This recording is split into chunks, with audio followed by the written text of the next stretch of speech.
इस कहानी का नाम है संक्रांति की रात और वह अभिशप्त पतंग।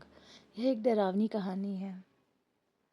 सालों बाद उस गांव में फिर से संक्रांति आई थी। वही मकर संक्रांति। तिल के लड्डू, खिचड़ी की खुशबू, छतों पर रंग बिरंगी पतंगे और बच्चों की किलकारियां। दिन में सब कुछ सामान्य लगता था, लेकिन जैसे ही सूरज ढलता, गांव की हवा में कुछ अजीब सा घुलने लगता। गांव का नाम था नागपुरिया।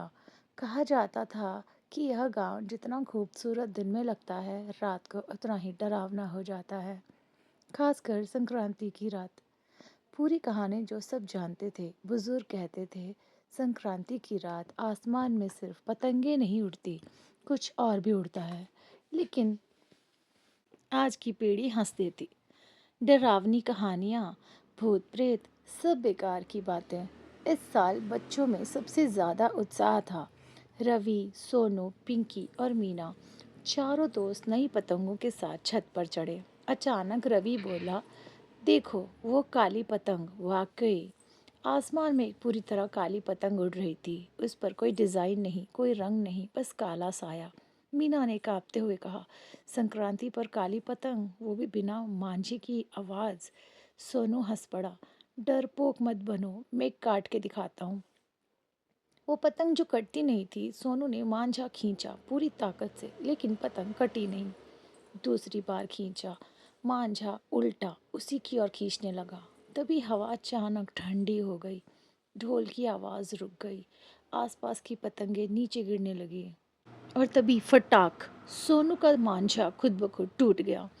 आसमान में कुछ बदल गया। वो काली पतंग अब पास आने लगी थी, बहुत पास। उसके साथ एक अजीब सी सिसकने की आवाज आ रही थी। मुझे छोड़ दो। आवाज किसी बच्चे की थी। मीना चीख पड़ी, ये पतंग बोल रही है। रवि की आंखें फटी रह गईं।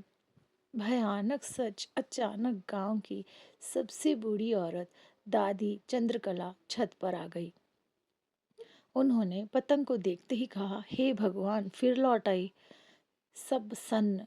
दादी बोली, आज से 30 साल पहले संक्रांति की रात एक बच्चा पतंग के पीछे भागते हुए तालाब में डूब गया था। उसकी पतंग काली थी। उसकी आत्मा आज भी संक्रांति की रात अपनी पतंग ढूंढती है। पतंग गिर गई, पर कहानी खत्म नहीं हुई। काली पतंग अचानक छत पर गिर पड़ी। उस पर खून के धब्बे थे और बीच में लिखा था, मुझे घर ले चलो। तभी बिजली चमकी, आसमान गरजा और छत से एक बच्चे के पैरों की आवाज आई, टक टक टक। कोई दिखाई नहीं दे रहा था। एक एक कर सब डर गए। पिंकी बेहोश हो गई। सोनू रोने लगा। रवि बोल भी नहीं पा रहा था। दादी ने कांपती आवाज में कहा, पतंग को तालाब तक ले जाना होगा, वरना ये आत्मा आजाद नहीं होगी। तालाब की रात। सभी लोग डरते डरते तालाब पहुंचे। चारों ओर घना अंधेरा, पानी बिल्कुल शांत। जैसे ही पतंग को पानी में छोड़ा, तालाब में हाथ उभरे। एक बच्चा दिखाई दिया। उसकी आंखें काली थी। उसने बस इतना कहा, अब मैं उड़ सकता हूँ। और फ्लॉप। सब कुछ शांत।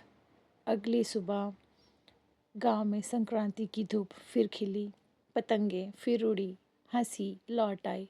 लेकिन तालाब के पास एक नई काली पतंग सूखी पड़ी थी और नीचे लिखा था, अगली संक्रांति तक। कहानी का अंत या शुरुआत। गांव वाले आज भी कहते हैं, संक्रांति के दिन पतंग उड़ाओ, लेकिन जब सूरज ढल जाए, आसमान की ओर मत देखना।